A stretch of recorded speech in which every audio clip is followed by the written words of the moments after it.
శరణమయ్యప్ప. నా పేరు నాగలింగారెడ్డి. అయ్యప్ప స్వామి దేవాలయం కమిటీ జనరల్ సెక్రటరీని, చెరుకట్ట పైన అయ్యప్ప స్వామి గుడి జనరల్ సెక్రటరీని.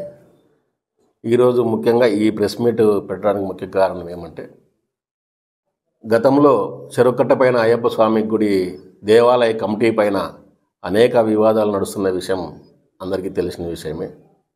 ఆ వివాదాలు గురించి మేమందరము కూర్చొని ఈ కమిటీపై వస్తున్న ఆరోపణల గురించి కొన్ని బుక్కులు అయితే పరిశీలించినాము.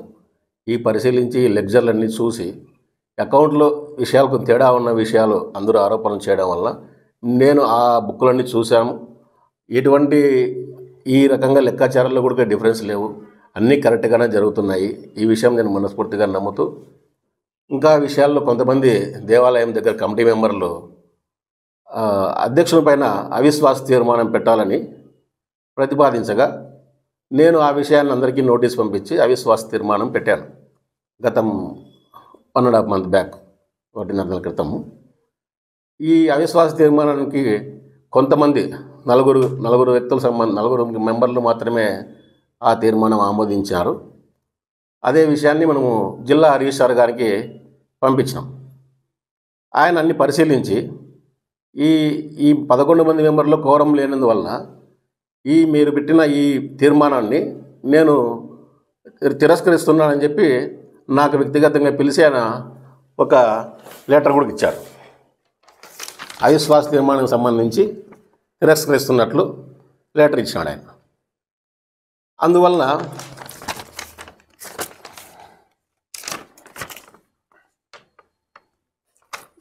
ఇది కూడా అది లెటర్, ఆయన ఇచ్చిన లెటర్ నాకు ఇచ్చిన.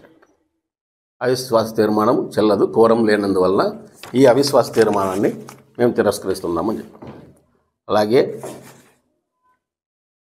తర్వాత ఈ దేవాలయం మీద వచ్చిన ఈ అవినీతి కానీ, ఈ వివాదాలు కానీ ఎటువంటి విషయాల్లో కూడా ఉండకూడదని మేమందరము ఆ రకంగా మాట్లాడుకున్నాము కూడా, కమిటీ మెంబర్లు అందరూ కూడా. అంతలో కోర్టు వారి దృష్టికి తీసుకెళ్ళగా, మా అధ్యక్షుల వారు కోర్టు వారి దృష్టికి తీసుకెళ్ళగా, కోర్టు వారు కూడా స్టేటస్ కో ఇచ్చారు.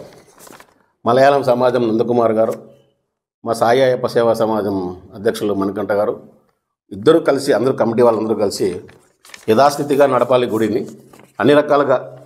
కోర్టు వారు కూడా మా లెక్కాచారాలను అన్నిటికీ, మా గుడికి సంబంధించిన లెక్కాచారాలన్నీ ఆమోదిస్తూ, వాళ్ళు కూడా ఈ లెక్కాచారాలన్నీ కరెక్ట్గా ఉన్నాయని ఆమోదిస్తూ స్టేటస్ కో తీర్పునిచ్చారు. అందరూ కలిసి దేవుని కార్యక్రమాలు అందరూ కలిసి ఒడంబడికతో నడపండి, ఏ వివాదాలు లేకుండా నడపండి అని కోర్టు వారు స్టేటస్ కో ఇచ్చారు. అందువలన దయచేసి ఇప్పుడు ఇంతమంది ఏం జరిగినాయో అన్ని వివాదాలన్నీ పక్కన పెట్టి అందరూ దేవాలయ ప్రతిష్టను కాపాడాలని, అందరూ కలిసి దేవాలయాన్ని వ్యవస్థను నడపాలని మనస్ఫూర్తిగా కోరుకుంటూ, ఇప్పటి నుంచి ఏ వివాదాలు లేకుండా అందరూ సమన్వయంతో కేరళ సమాజం వారు కానీ, మా సాయి అయ్యప్ప సేవా సమాజం వారు అందరూ కోర్టు వారి ఆర్డర్ని ధిక్కరించకుండా, కోర్టు వారి ఆర్డర్ని మనస్ఫూర్తిగా అంగీకరిస్తూ కలిసిమెలిసి భక్తులందరూ, కమిటీ వాళ్ళు భక్తులందరూ కలిసి దేవాలయం దగ్గర ఏ వివాదాలు కానీ, ఇంకో విషయం మొదట చెప్పాల్సిన విషయం ఏమంటే, ఇప్పుడు ఈ రోజుకి ఫస్ట్ ప్రెస్ మీట్ పెట్టడానికి కారణం కూడా, దేవాలయం దగ్గర ఏ ప్రెస్ మీట్ కానీ, ఏ మీటింగ్ కానీ, ఏ గ్యాదరింగ్ కానీ ఉండకూడదని కోర్టు వారు ఇచ్చిన తీర్పు ఆధారంగానే ఈరోజు మేము ఇక్కడ ప్రెస్ మీట్ పెడుతున్నాం. అందుకు దేవాలయం దగ్గర ఏ వివాదాలు, ఏ గ్యాదరింగ్లు, ఏ మీటింగ్లు జరపకుండా దేవాలయాన్ని సక్రమంగా పూజల్ని నిర్వహిస్తూ దేవాలయ ప్రతిష్టను కాపాడాలి. అదే మనందరి ఉద్దేశం. దేవాలయ ప్రతిష్టను ఎటువంటి పరిస్థితుల్లో దెబ్బతీయకూడదు. ఇప్పటికే అనంతపురం అయ్యప్ప స్వామి దేవాలయం మీద ఎన్నో వివాదాలన్నీ ఈ రాష్ట్రమంతా మాట్లాడుకుంటున్నారు.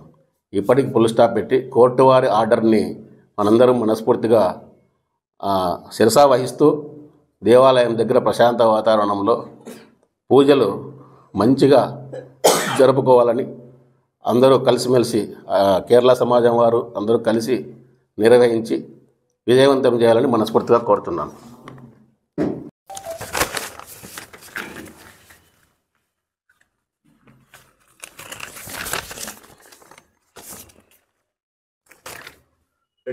ఓం శ్రీ స్వామి శరణమయ్యప్ప. నా పేరు మణికంఠ, చిరుగట్ట అయ్యప్ప స్వామి దేవాలయం అధ్యక్షుడిని. మా సెక్రటరీ నాగలింగారెడ్డి అన్నగారు నా పైన వచ్చిన అవిశ్వాస తీర్మానం పైన మీటింగ్ కండక్ట్ చేసి అవిశ్వాస తీర్మానం వీగిపోయిండేది, దానికి సంబంధించిన డిస్ట్రిక్ట్ రిజిస్ట్రార్ గారు కోరం లేదని చెప్పి రిజెక్ట్ చేసిన విషయము, తర్వాత స్టేటస్కో ఆర్డర్ కాపీ వచ్చిన విషయం మీ అందరికీ తెలిపినారు. అందుకు ధన్యవాదాలు తెలుపుకుంటాను. స్టేటస్కో ఆర్డర్ ప్రకారంగా నేను ఎవ్రీ ఇయర్ ఆడిట్ రిపోర్ట్ చేయించి, ఆడిట్ రిపోర్ట్కి సంబంధించింది ఐటీ రిటర్న్స్ కూడా చేయించి, అఫీషియల్గా ఐటీ రిటర్న్స్కి సబ్మిట్ చేసిన డీటెయిల్స్ అన్నీ కూడా కోర్టు వారికి సబ్మిట్ చేస్తే కోర్టు వారే ఎస్ రైట్ రాయల్గా అన్నీ కరెక్ట్గా సబ్మిట్ చేశారు అని చెప్పేసి స్టేటస్కో ఆర్డర్ ఇచ్చేటప్పుడే అందులో దీన్ని కూడా మెన్షన్ చేస్తూ దీన్ని అక్నాలెడ్జ్ చేశారు. ఇది నేను ఏ జిరాక్స్ కాపీ కాదండి, court original copy, certified copy. Okay, ఇందులోనే ఇక్కడే చూపిస్తున్నారు. సో నందా అన్నగారు చెప్పినట్టుగా అవినీతికి సంబంధించిన ఆరోపణల్లో నేను అయ్యప్ప స్వామి సేవ చేసుకునే విషయంలో కానీ, గుడి మెయింటైన్ చేసే విషయంలో కానీ ఎక్కడా కూడా 1% కూడా అవినీతి చేయలేదు. అన్నగారు పిలిచి ఎక్కడ దేనిపైన ప్రమాణం చేయమన్నా కూడా నేను సిద్ధమే. ఇప్పుడు మనకు ఈ సోమవారం నుంచి 17వ తారీఖు నుంచి శబరిమలలో మండల పూజలు స్టార్ట్ అయినప్పుడు మన అనంతపురం గుడిలో కూడా మండల పూజలు మొదలవుతాయి. మొదలయ్యేటప్పటికి నా రిక్వెస్ట్ ఏమంటే, ఈసారి ఈ మండల పూజల టైంలో నేను ఒక కంపెనీకి ఒక టాస్క్లో వర్క్లో ఇన్వాల్వ్ అయి ఉన్నాను. సో 41 రోజులు మండల పూజల్లో దాదాపుగా 30 నుంచి 32 రోజులు అవైలబిలిటీ ఉన్నాను నేను. సో అందుకు మండల పూజల దగ్గర నిర్వాహకంలో ఎక్కడా కూడా లోపం లేకోకుండా ఈ సంవత్సరం దాన్ని మా జనరల్ సెక్రటరీ నాగలింగారెడ్డి అన్న గారు ఇన్ఛార్జ్గాను, అదేవిధంగా పెద్దలు శ్రీ అయ్యప్ప సేవా సమాజం నందకుమార్ అన్న గారు మరియు ఇతర మలయాళీలు, కొన్ని సంవత్సరాలుగా నిస్వార్థమైన సేవ చేస్తున్న కొంతమంది భక్తాదులు, మన నవీన్ అలియాస్ సోను, భరత్, వెంకీ, మన భార్గవ్, కిరణ్, ఇంకా మిగతా జశ్వంత్, మిగతా మన మలయాళీ సోదరులు అందరూ కలిసి అంటే ఎప్పుడూ కూడా నిస్వార్థంగానే సేవ చేస్తారు ప్రతి సంవత్సరం వీళ్ళు. సో ఈ సంవత్సరం కూడా నాగలింగ అన్నగారితోనూ నందా అన్నగారితోనూ కలిసి నిస్వార్థంగా సేవ చేస్తూ భక్తాదులకి ఎటువంటి ఇబ్బంది లేకోకుండా ఈ యొక్క మండల పూజ కార్యక్రమాన్ని విజయవంతంగా పూర్తి చేయాలని కోరుకుంటున్నాను. ఇలా నిస్వార్థంగా సేవ చేసే వాళ్లకు మేము కమిటీలో కూడా సముచిత స్థానం కల్పిస్తామని, కోర్టు వారి పర్మిషన్ మేరకు కమిటీలో కూడా సముచిత స్థానం కల్పిస్తామని మీ ముందుగా హామీ ఇస్తున్నాను. తర్వాత ఈ 17వ తారీఖుకి స్వామివారి ఆభరణాలు, కొన్ని బంగారు ఆభరణాలు ఒక 10 సంవత్సరాల క్రితం నుంచి చేయించాము. ప్రతి మండల పూజకు కూడా స్వామివారికి అలంకరణ చేయిస్తాము. ఆభరణాలన్నీ కూడా ఎవరి దగ్గర ఉండవు, బ్యాంకు లాకర్లో ఉంటాయి. బంగారు ఆభరణాలన్నీ కూడా ఐడిబిఐ బ్యాంకు లాకర్లో ఉన్నాయి. దాని ఆపరేషన్స్ కూడా జాయింట్ ఆపరేషన్స్తోనే లాకర్ ఆపరేట్ చేస్తాము. అంటే జాయింట్ ఆపరేషన్స్ అంటే ప్రెసిడెంట్, ట్రెజరర్, సెక్రటరీ ముగ్గురు కలిసి జాయింట్ ఆపరేషన్స్గా ఓపెన్ చేస్తూ అక్కడ ఒక లెడ్జర్ కూడా ఉంటుంది. ఏం ఆభరణాలు స్వామివారి అలంకారానికి తీసుకుంటున్నాము, తర్వాత మండల పూజలు అయిపోయాక ఏం ఆభరణాలు మళ్ళీ అవే ఆభరణాలు లోపల పెట్టాడు కూడా ఆ లెడ్జర్ బుక్లో ఎంట్రీ చేస్తాము. సో ఈ సంవత్సరము మా ట్రెజరర్ గారు రాజీనామా చేశారు. ఆయన రాజీనామాగా చేసిన విషయాన్ని బ్యాంకు వారికి కూడా తెలియజేశారు. బట్ స్టేటస్కో ఆర్డర్ ఉంది కాబట్టి ఒకసారి బ్యాంకు వాళ్ళతో సంప్రదించి టెక్నికల్గా ఎటువంటి సమస్య రాకోకుండా వాళ్ళకు ఒక రిటర్న్ లెటర్ సబ్మిట్ చేస్తూ పూజ స్టార్ట్ అయ్యే సమయానికి ఆభరణాలు కూడా బ్యాంకు ద్వారానే తీసుకొని వచ్చి స్వామివారికి అలంకరణ జరిగేటట్లుగా చూస్తాము.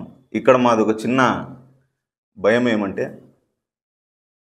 మాకు బిజు స్వామి పూజారి అని చెప్పేసి గత సంవత్సరంన్నర నుంచి ఇక్కడే ఒక మలయాళీ పూజారి ఇక్కడే నివాసం ఉంటూ, బ్రహ్మచారి అయిన కేరళీయులు, ఆయన ఇక్కడే నివాసం ఉంటూ ప్రతిరోజు పూజ చేసేవారు.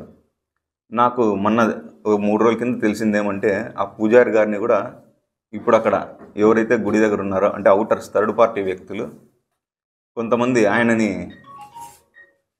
పూజారిగా తొలగించేసి కేరళ పంపించేటట్లుగా చేశారంట. ఆయన పర్మనెంట్గా ఇక్కడే ఉంటాడు అని మాతో అగ్రిమెంట్ కూడా చేసుకున్నాడు. బట్ ఇప్పుడున్న కొత్త పూజారి ఎవరు వచ్చినారో తెలియదు. బంగారు ఆభరణాలు ఆ గుళ్ళో పెట్టినప్పుడు స్వామివారికి అలంకరణ చేసినప్పుడు ఇప్పుడు వచ్చిన టెంపరీ పూజారి ఎన్ని రోజులు ఉంటాడో మరి ఎప్పుడు వెళ్ళిపోతాడో అనేది తెలియదు. కాబట్టి నేను మీ అందరినీ కోరడం ఏమంటే, మేము ఆభరణాలు పోలీస్ వారి ప్రొటెక్షన్ కూడా కోరుతాము. పోలీస్ వారి ప్రొటెక్షన్తో మీ సమక్షంలోనే స్వామివారి అలంకరణకు ఆభరణాలు అందజేస్తాము. తర్వాత అవి అయిపోయిన తర్వాత మీ సమక్షంలోనే అవి మరి రిసీవ్ చేసుకొని బ్యాంకు లాకర్లో పెట్టడానికి మీ అందరి సహాయ సహకారం కూడా నేను కోరుతున్నాను. అంటే స్వామివారి ఆభరణాలు ఎవరి దగ్గర ఉండవు, ఎవరి ఇంట్లో ఉండవు, ఓన్లీ బ్యాంక్ లాకర్లోనే ఉంటాయి విత్ జాయింట్ ఆపరేషన్స్.